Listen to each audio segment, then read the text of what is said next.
ನಿರಂತರ ಸುದ್ದಿಗಳಿಗೆ ಸಬ್ಸ್ಕ್ರೈಬ್ ಮಾಡಿ ನಮ್ಮ ಚಾನೆಲ್. ಈ ಬೆಲ್ ಐಕಾನ್ ನ ಪ್ರೆಸ್ ಮಾಡಿ ತಾಜಾ ಸುದ್ದಿಗಳನ್ನ ಪಡೀರಿ.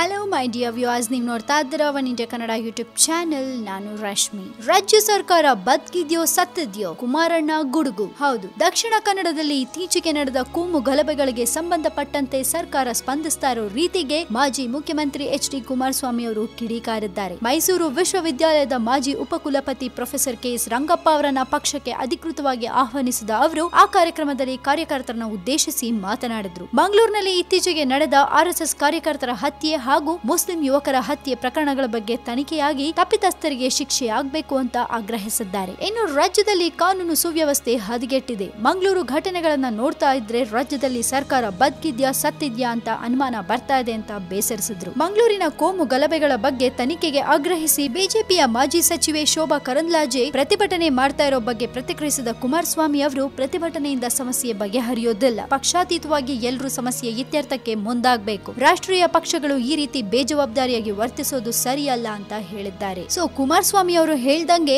ಶರತ್ ಅವರು ತೀರ್ಕೊಂಡು ಆಗ್ಲೇ 4-5 ದಿನಗಳಾಯ್ತು, ಇನ್ನು ಈ ಬಿಸಿ ಆರಿಲ್ಲ, ಯಾರಿಗೂ ಇನ್ನೂ ನ್ಯಾಯ ಸಿಕ್ಕಿಲ್ಲ. ರಾಜ್ಯ ಸರ್ಕಾರ ಕೈಕಟ್ಟಿ ಕೂತಿದ್ಯಾ? ಇಷ್ಟೆಲ್ಲ ಆಗ್ತಾ ಇದ್ರು ಯಾಕೆ ಸುಮ್ನಿದೆ ಗೊತ್ತಿಲ್ಲ. ಇದಕ್ಕೆ ರಾಜ್ಯ ಸರ್ಕಾರನೇ ಉತ್ತರಿಸಬೇಕು. ಒಟ್ನಲ್ಲಿ ಕುಮಾರಸ್ವಾಮಿ ಅವರಂತೂ ತೀವ್ರವಾಗಿ ಆಕ್ರೋಶವನ್ನ ವ್ಯಕ್ತಪಡಿಸಿದ್ದಾರೆ. ಹಾಗೆ ರಾಜ್ಯ ಸರ್ಕಾರಕ್ಕೆ ಒಂದು ಸವಾಲನ್ನ ಕೂಡ ಹಾಕಿದ್ದಾರೆ. ಈ ಮಂಗಳೂರಿನ ಕೋಮು ಗಲಭೆಗಳ ಬಗ್ಗೆ ತನಿಖೆಗೆ ಆಗ್ರಹಿಸಿದ್ದಾರೆ ಕೂಡ. ಸೊ ನೋಡೋಣ ಇನ್ನು ಮುಂದಕ್ಕೆ ಏನೆಲ್ಲ ಆಗತ್ತೆ ಅಂತ. ಸದ್ಯಕ್ಕೆ ಸುದ್ದಿ ಇಷ್ಟು. ನಿರಂತರ ಸುದ್ದಿಗಳಿಗೆ ನೀವು ಮರಿಬೇಡಿ ಸಬ್ಸ್ಕ್ರೈಬ್ ಮಾಡಿ ನಮ್ಮ one India Kannada YouTube channel. ಜೊತೆಗೆ ಈ ನಮ್ಮ ವಿಡಿಯೋ ನಿಮ್ಗೆ ಇಷ್ಟವಾದಲ್ಲಿ ದಯವಿಟ್ಟು ಶೇರ್ ಮಾಡಿ, ಲೈಕ್ ಕೂಡ ಮಾಡಿ.